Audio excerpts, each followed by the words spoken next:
89 शायद मैं कोई हूँ। अब आगे। अगली सुबह सिमी के साथ हुए हादसे के बाद अब समीर आज ही दिल्ली जाने वाला था सभी को लेकर, क्योंकि वो अब और यहाँ नहीं रहना चाहता था। उधर वाधवा हवेली में भी सभी अब दिल्ली जाने वाले थे, क्योंकि सभी के सेमेस्टर एग्जाम स्टार्ट होने वाले थे, इसलिए वो लोग भी आज ही निकलने वाले थे।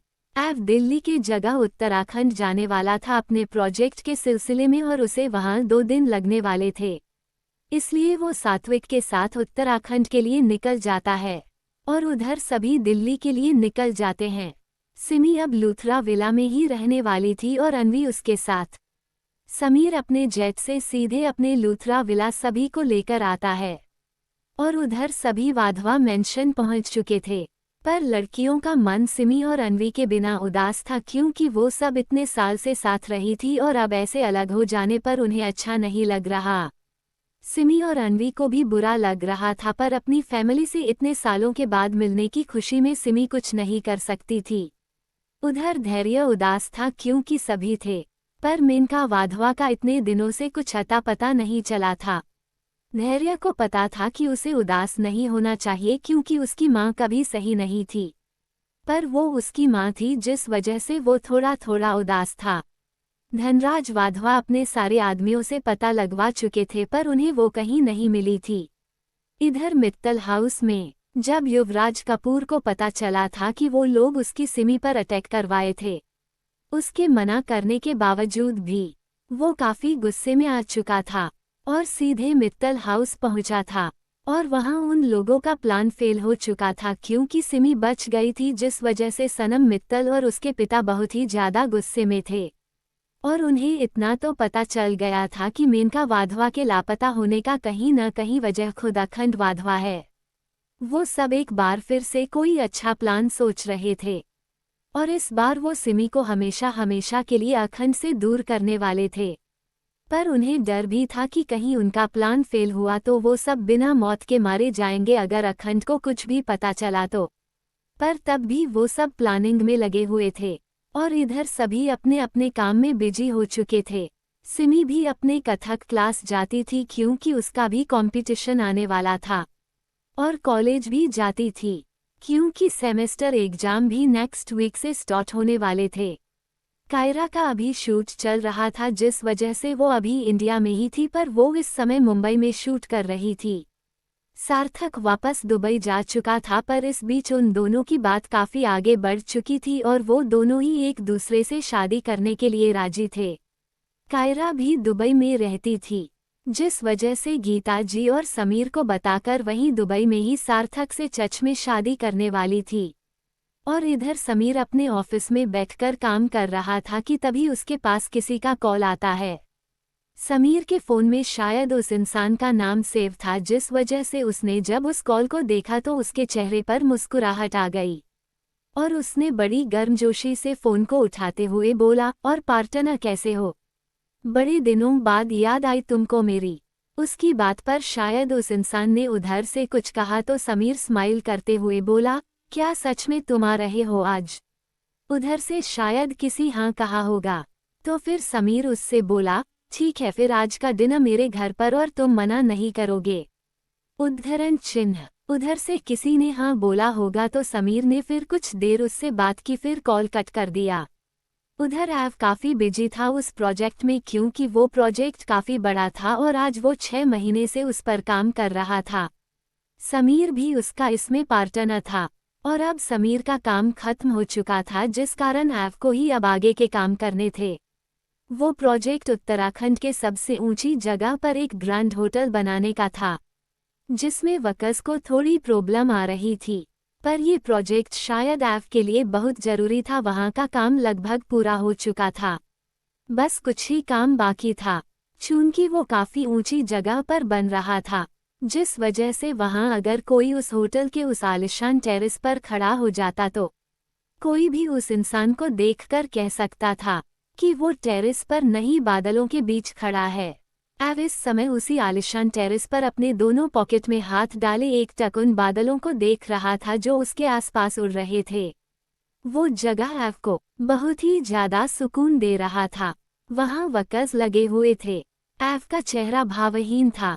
एव खड़ा था कि तभी कोई उसके बगल में आकर खड़े होकर उन आसपास के बादलों को देखते हुए बोला, उसके सपने को पूरा करने के लिए तूने इतनी मेहनत की। एव बिना उसकी तरफ देखे इमोशनलेस आवाज में बोला, उसका सपना था पूरा कैसे न करता, फिर मुझे इसके लिए चाहे जितनी ही रातें जगनी क्यों ना पड़ी हो। उद्धरण चिन्ह। उसकी बात पर वो इंसान बोला, चीकू तुझे पता है मॉम जब गई थी हमें छोड़कर तब हम तो संभल गए थे, पर तू नहीं संभला था। मैंने तुझे संभला तब देखा जब सिमी तेरी लाइफ में आई। उद्धरण चिन्ह। सात्विक की बात सुनकर एव के सामने वो नजारा आ गया जब उसकी मां नमिता वाधवा की मौत हुई थी। एव के भाव कठोर हो गए थे।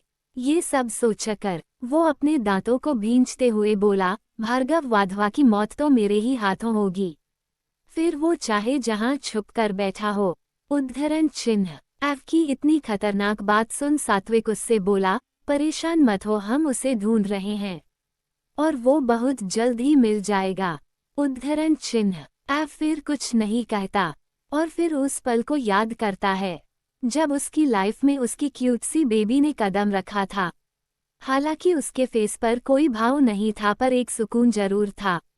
उसके बाद वो दोनों कुछ अपने इस बादलों के बीच बने होटल के बारे में डिस्कशन करने लगते हैं।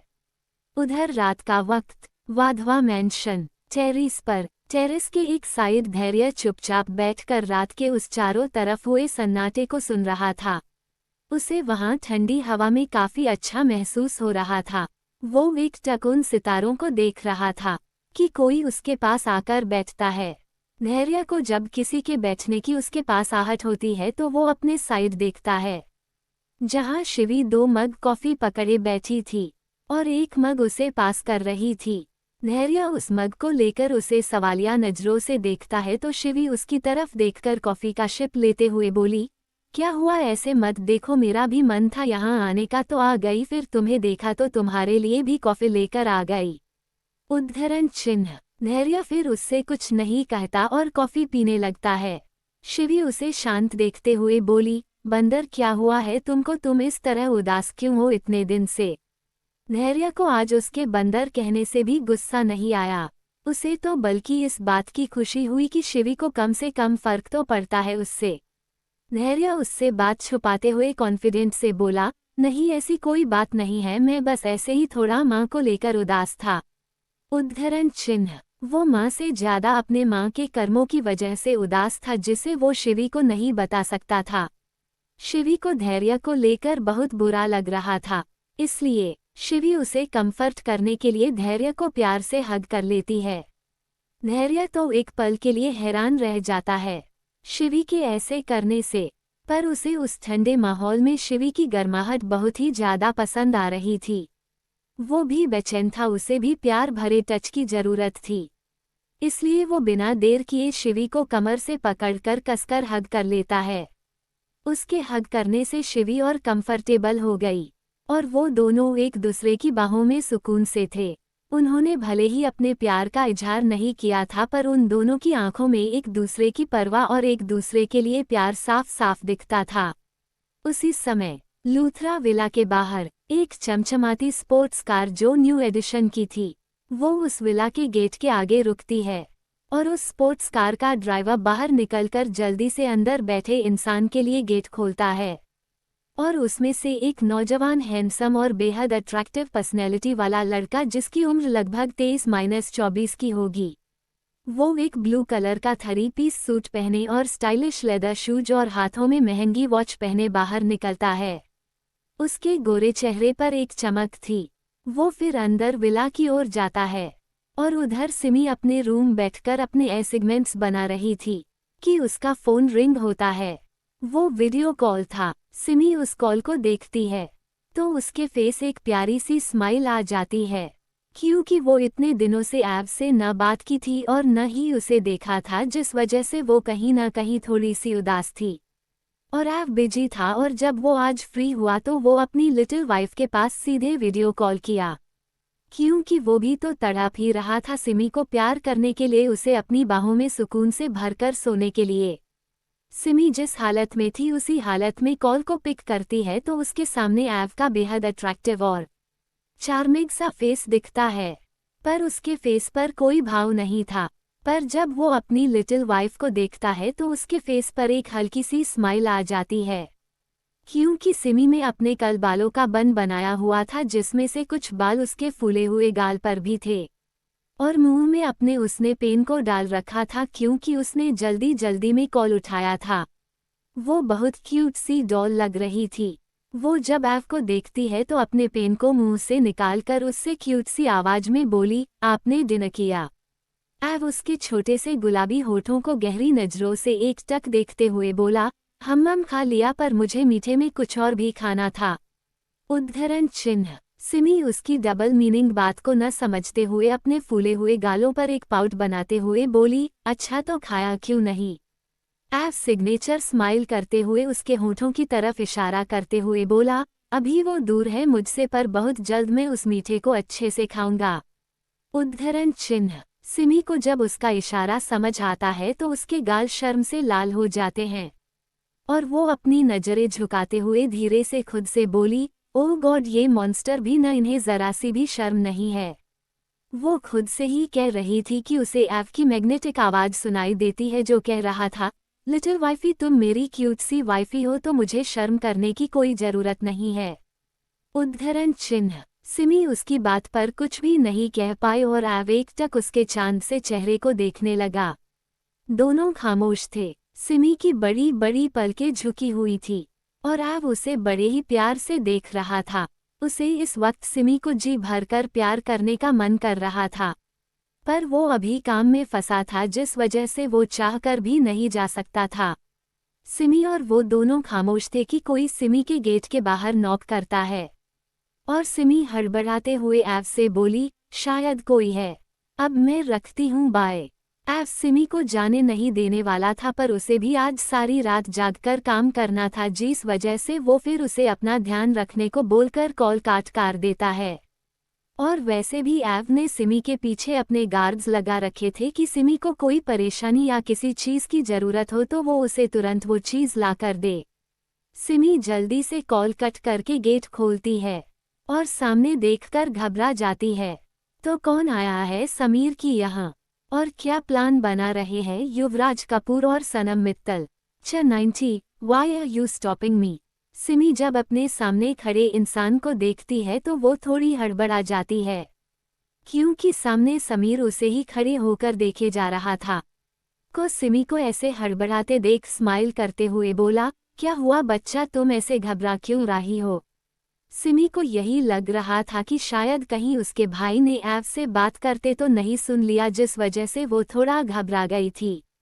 पर अपने भाई को स्माइल करते देख वो खुद को रिलैक्स करते हुए क्यूट सी स्माइल करते हुए जवाब देती है, कुछ नहीं भाई, बस ऐसे ही।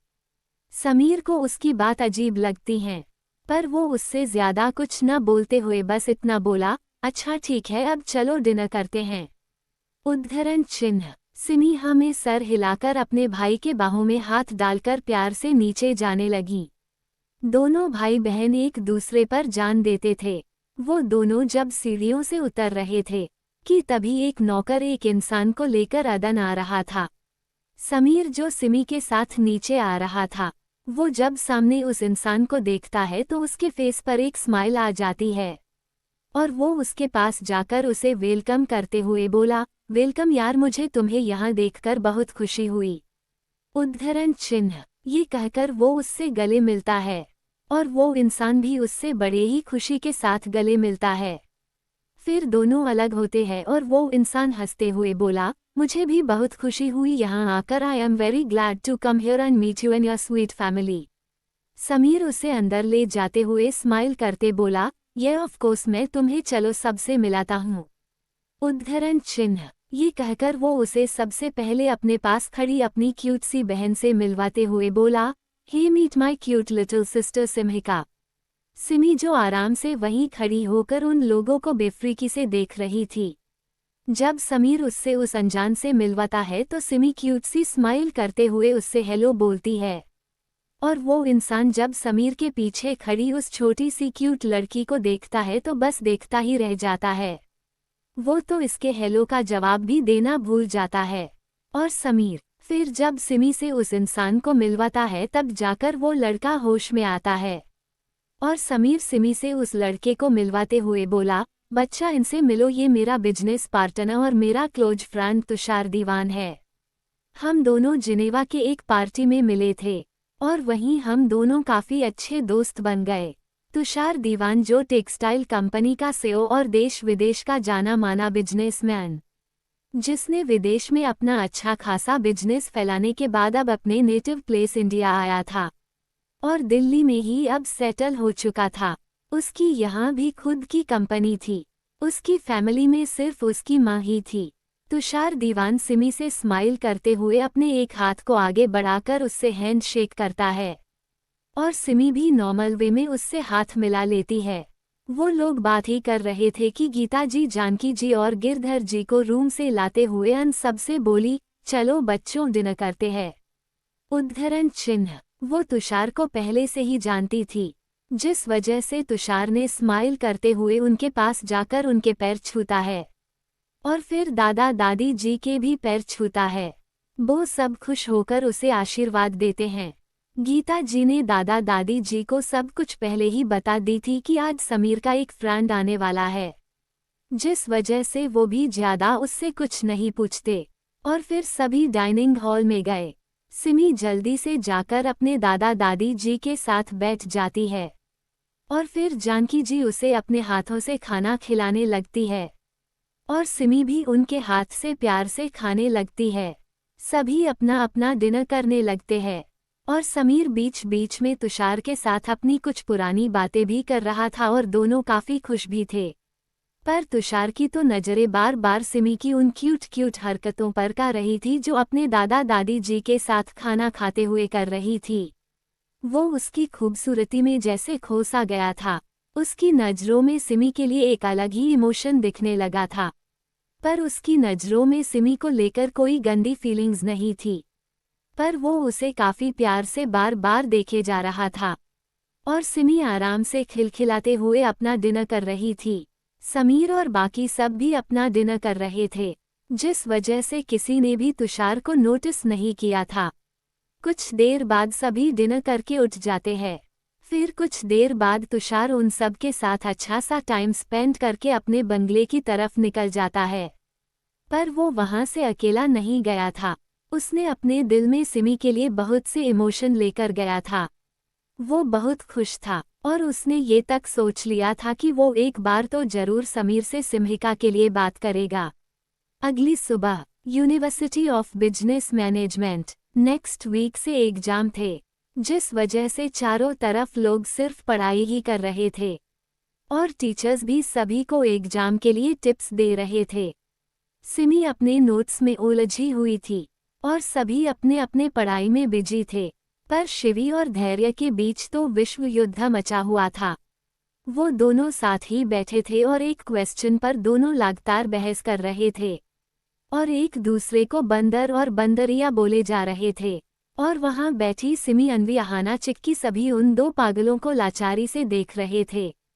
उसी समय वीर जो लाइब्रेरी से लौट रहा था, वो अपने हाथ में 3-4 मोटी बुक्स पकड़े हुए था और उसी समय एक लड़की भी अपने हाथों में अपने बुक्स लेकर उसी तरफ से निकल रही थी। दोनों अपने में उलझे हुए थे और किसी का भी ध्यान उस सामने नहीं गया और वो दोनों अचानक से एक दूसरे से टकरा गए और दोनों के बुक्स वहीं जमीन पर गिर गए। वीर तो संभल गया, पर वो लड़की बुक्स के साथ जमीन पर गिर गई। वीर जो इस अचानक से हुए इंसिडेंट को समझ नहीं पाया था, वो जब नीचे उस लड़की को देखता है जो अपने आप को साफ करते हुए उठने की कोशिश कर रही थी, उस लड़की के फेस पर गुस्सा था। वो जल्दी से उठते हुए बिना वीर की तरफ देखे अपनी बुक्स को उठाते हुए लगभग भड़कते हुए बोली, you idiot, are you blind. Veer जो उस प्यारी सी लड़की के जमीन पर गिरने से थोड़ा बुरा फील कर रहा था, वो उस लड़की की ऐसी बातें सुनकर अपने हाथों को बांधते हुए एटीट्यूड में बोला, excuse me, I think you are blind, aren't you. वो लड़की उसकी बात सुन गुस्से से जैसे ही उसकी तरफ देखती है तो उसकी बात उसके गले में ही अटक जाती है और फिर वो जल्दी से अपनी बात को अच्छे से बोलते हुए बोली, वीर सर आप। आई एम सॉरी सर, वो मैंने उसकी बात को बीच में काटते हुए वीर गुस्से से बोला, ओ तो तुम मुझे जानती भी हो। उद्धरण चिन्ह। वो लड़की जल्दी से स्माइल करते हुए बोली, sorry sir and by the way I am Riya Vyas and I am very happy to meet you. Veer उसे इग्नोर करते हुए अपनी बुक्स उठाने लगता है। वो लड़की रिया थी। वो वीर को ऐसे इग्नोर करते देख थोड़ा सा बुरा लगता है, पर वो ज्यादा नहीं सोचती और जल्दी जल्दी उसके बुक्स को उठाने लगती है। वीर अपने बुक्स को उससे लेते हुए उसे घूर कर देखते हुए वहां से चला जाता है और रिया मुंह बनाते हुए उसे जाता देख बोली, ये वीर सर कितने रुड है, पर कुछ भी हो नजदीक से तो और भी हैंडसम लगते हैं। Oh my god I really love him.